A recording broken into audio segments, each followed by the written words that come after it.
There are those of us who like to venture to the unexplored, to see the beauty in the strange and unknown.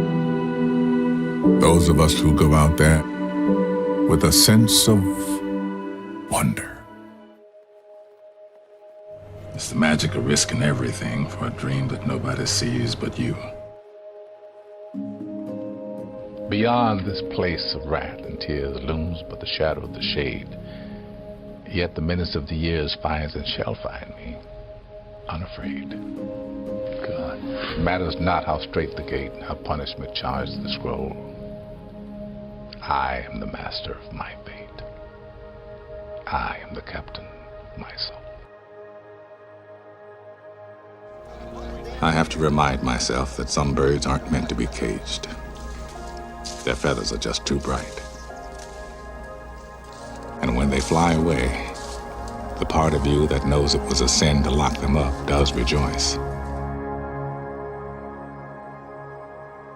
Let me tell you about a voice.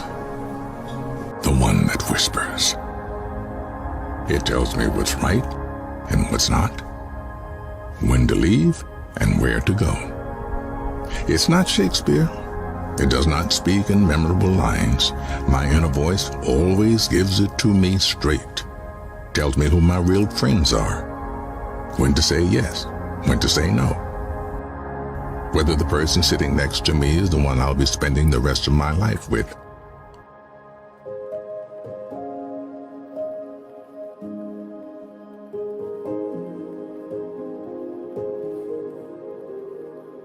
You already know that dedication, hard work, and perseverance gives positive results.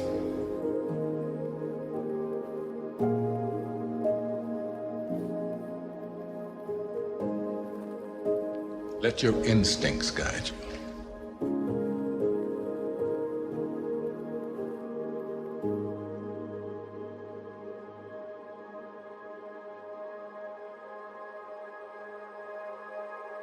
Your 15 minutes are up. You better start thinking of something else.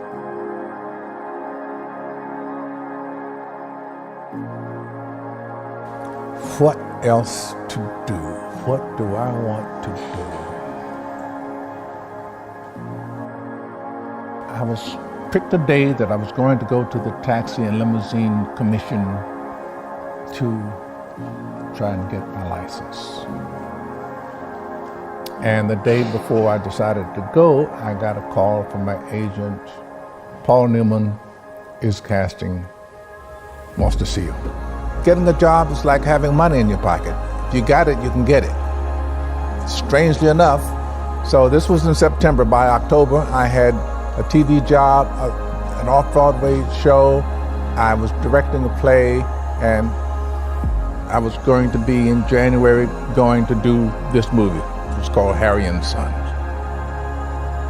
Go figure.